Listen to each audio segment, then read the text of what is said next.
બગદાણાના સેવક નવનીતભાઈ ઉપર જીવલેણ હુમલો થયો એ બાદ આપણે જોયું હતું કે કોળી સમાજના આગેવાનો રોષે ભરાયા હતા. કોળી સમાજના ધારાસભ્યો છે, લોકો છે, એ લોકો સીધી જ રજૂઆત છે તે સરકારને કરવા ગયા હતા ને બાદ એસઆઈટીની રચના થઈ હતી. લગભગ આ કિસ્સાની અંદર જે 8 જેટલા આરોપીઓ છે એ તમામ લોકોના રિમાન્ડ આજે પૂર્ણ થવાના છે. એસઆઈટી દ્વારા શું તપાસ કરવામાં આવી છે ને આજે તે લોકોને કોર્ટમાં રજૂ કરવામાં આવશે તે વિષયને લઈને વિગતે વાત કરીએ. નમસ્કાર, હું હંસિની અને તમે જોઈ રહ્યા છો નિર્ભય ન્યૂઝ.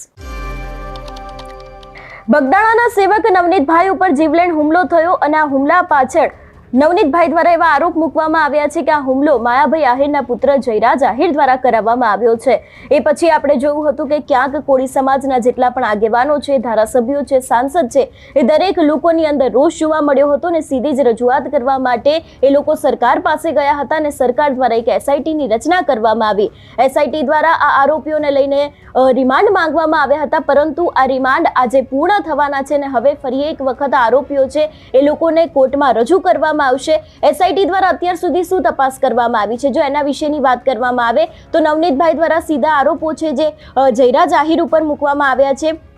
તો જયરાજ આહિરને લઈને પણ ક્યાંક તપાસ કરવામાં આવી હોઈ શકે છે. એના સિવાય જો વાત કરવામાં આવે તો ક્યાંક ને ક્યાંક જયરાજ આહિરને લઈને પણ જે ફોન કોલ છે, જે એક વિડીયો વાયરલ થયો હતો, એ પણ દરેક વાતને લઈને તપાસ કરવામાં આવી હોઈ શકે છે. એવી પણ શક્યતાઓ છે. જો કે આ કેસની અંદર હજી નવા મોટા ખુલાસા થઈ શકે છે.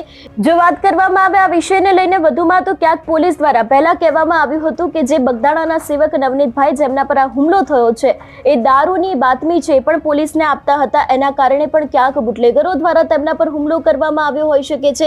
એવી પણ શક્યતાઓ છે. પરંતુ હવે જ્યારે આજે 8 આરોપીઓના રિમાન્ડ પૂર્ણ થવા જઈ રહ્યા છે, ફરી એક વખત તેમને કોર્ટમાં રજૂ કરવાના છે, આ સમયે પણ ક્યાંક મોટા ખુલાસા થઈ શકે છે એવી શક્યતાઓ છે. બીજી બાજુ જો આ સમગ્ર ઘટનાને લઈને વાત કરવામાં આવે તો કોળી સમાજ છે એ રોષે ભરાયા છે. કોળી સમાજ દ્વારા પણ એવું કહેવામાં આવ્યું છે કે લીગલ ટીમની પણ રચના કરવામાં આવી છે કે એસઆઈટી ઉપર તો ભરોસો છે કે ન્યાય મળશે, પરંતુ જો હવે ન્યાય નહીં મળે તો ક્યાંક આગામી સમયમાં મોટું આંદોલન કરવામાં આવશે એવી પણ વાત તે લોકો દ્વારા કરવામાં આવી છે.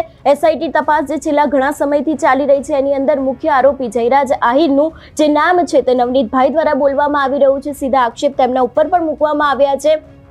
એને લઈને પણ ક્યાંક તપાસ છે તે પણ શરૂ કરવામાં આવી છે. સીસીટીવી ફૂટેજ છે, જે જગ્યાએ આ સમગ્ર ઘટના બની હતી ત્યાંથી પણ ઘણા બધા એવા કાચના ટુકડા છે, દરેક વસ્તુ મળી આવી હતી એવું પણ ક્યાંક લીગલ ટીમનું માનવું છે. પરંતુ હવે આ સમગ્ર ઘટનાની અંદર જોવાનું રહેશે કે એસઆઈટી દ્વારા તપાસની અંદર જે કરવામાં આવી છે એની અંદરથી શું ખુલે છે અને ખાસ કરીને પોલીસ દ્વારા પણ અત્યારે હાલ જે તપાસ કરવામાં આવી રહી છે એમાં પણ શું મોટા ખુલાસા થાય છે. કારણ કે એક બાજુ જ્યારે હવે આરોપીઓના રિમાન્ડ છે તે પૂર્ણ થવાના છે, કોર્ટમાં તેમને રજૂ કરવાના છે, ફરી એક વખત રિમાન્ડ માંગવામાં આવશે કે કેમ, કે પછી તેમને પાછા જેલમાં મોકલવામાં આવશે એ પણ એક સવાલ છે. પરંતુ આ ઘટનાની વચ્ચે જે રીતે અત્યારે હાલ કોળી સમાજના આગેવાનો રોષે ભરાયા છે, ભાવનગરના જેટલા પણ કોળી સમાજના વકીલો છે, લોકો દ્વારા પણ એક લીગલ ટીમની રચના કરવામાં આવી છે. આ લીગલ ટીમ છે એ પણ અત્યારે હાલ નવનીતભાઈને ન્યાય અપાવવા માટે થઈને કામ કરી રહી છે.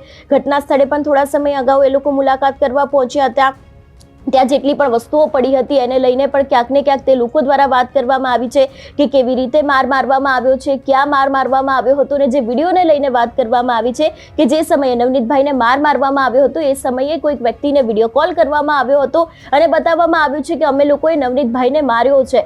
તો એ જ સમગ્ર ઘટનાને લઈને અત્યારે હાલ એક બાજુ જ્યારે લીગલ ટીમ છે એ લોકો પણ તપાસ કરી રહ્યા છે અને બીજી બાજુ એસઆઈટીની પણ સરકાર દ્વારા એક રચના કરવામાં આવી છે. આજે આખી ટીમ છે એ પણ આ કેસને લઈને કામ કરી રહી છે. પરંતુ હવે જ્યારે આજે આરોપીઓના રિમાન્ડ પૂર્ણ થઈ રહ્યા છે, તેમને કોર્ટમાં રજૂ કરવાના છે, એ સમયે પણ ક્યાંક મોટા ખુલાસા થઈ શકે છે એવી શક્યતાઓ લાગી રહી છે. તમારું શું માનવું છે આ વિષયને લઈને અમને કમેન્ટ કરીને ચોક્કસ જણાવજો. તેની સાથે અમારી ચેનલ નિર્ભય ન્યૂઝને લાઇક, શેર અને સબસ્ક્રાઇબ કરવાનું ભૂલશો નહીં. નમસ્કાર.